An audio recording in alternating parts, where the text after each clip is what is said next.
French Press Video Time here on France 24. Yesterday, a massive demonstration here in Paris against a government bill to legalise gay marriage. It's getting an awful lot of attention, inevitably, I suppose, in the French press. France Film today. That's right. We're going to start with Le Figaro, the right-leaning newspaper, which is against the bill. It's always been very obvious about that. Now, according to the police, there were about 340,000 demonstrators. Organizers say there were 800,000. Le Figaro even goes further. It says that there were 1 million people in the streets yesterday, and you can see it on the front page there. It calls it a tidal wave.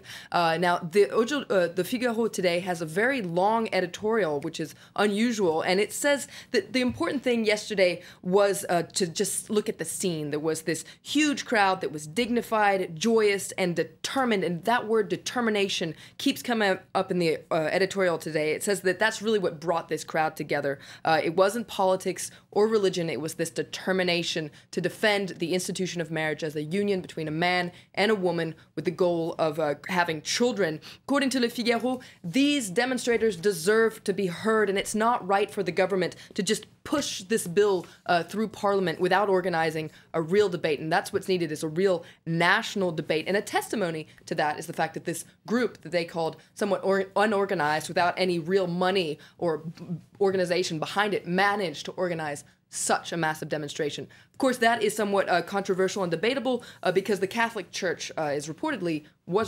massively behind this demonstration. Yeah, Libération's kind of picked up on that, haven't they? They've taken a real close look at the Church's involvement. That's right. According to Libération, the Church, what they didn't want was to have a head-on clash with the government. So the Church was somewhat keeping a low profile yesterday, but according to Libération, it was really mobilizing its troops, working its networks. Though it didn't officially organize the demonstration yesterday, it was pulling out a lot of strings. And Libération says that the Church, really, what they really managed to do was skillfully make this debate not a religious debate, but a social one, and also get other religions to be against the bill as well. Not all the papers, though, seeing the huge turnout as a victory, are they? That's right. Now, Aujourd'hui en France says, ils ont dit non, so all these people showed up and said no.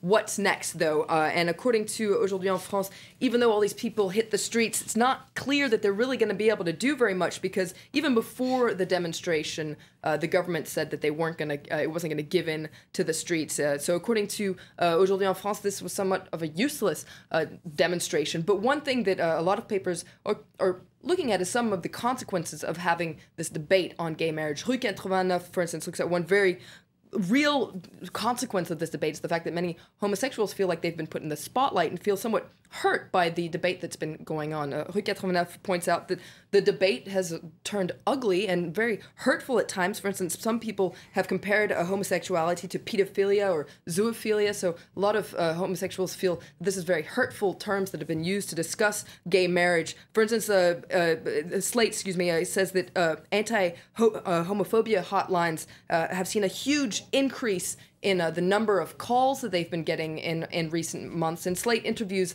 a young lesbian who says that all this is very insulting and hurtful. It proves just how much we're not accepted and how people see us as second-class citizens. OK, well, perhaps that was the big story of yesterday here in France. The big story of the weekend, if you like, inevitably the situation in Mali, and the French press talking about that as well. That's right. Libération, the left-leaning newspaper, has it on its front page, Les raisons d'une guerre, the reasons for a war, and points out that this air campaign came as quite a surprise, and so a lot of papers today are exploring just why it's happening now. Libération reports from a town called Soufou-Roulé, which marks the frontier with the north, so they call it the demarcation line, an area that the press is actually banned from, but Libération went there, describes it as a real war zone. And it says that the government has said that this operation will take the time it takes, but Libération warns that there's some risk that the fighting could get bogged down. And Florence has also pulled out a piece, this is in Rue 89. It's to do with kind of exploring what all this means for President François Hollande, somewhat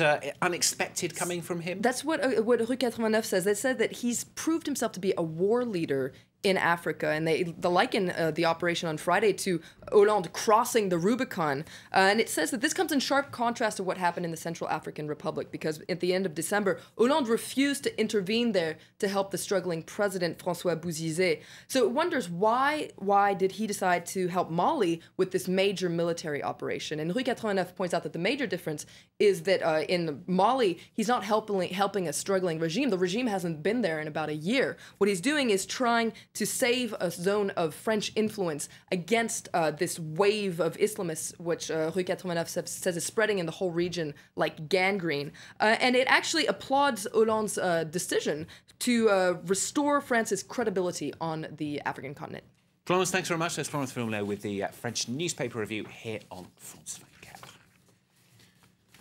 That's just about it from me for now. Do stay with us if you possibly can. Have a look at the website as well, www.france24.com. You can see all the latest on the situation in Mali on that front page there. You'll also find reports on gay marriage as well.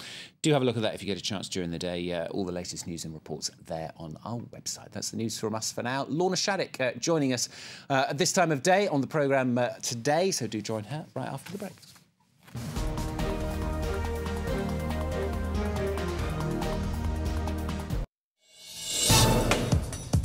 The ears and eyes of the regime on every street corner.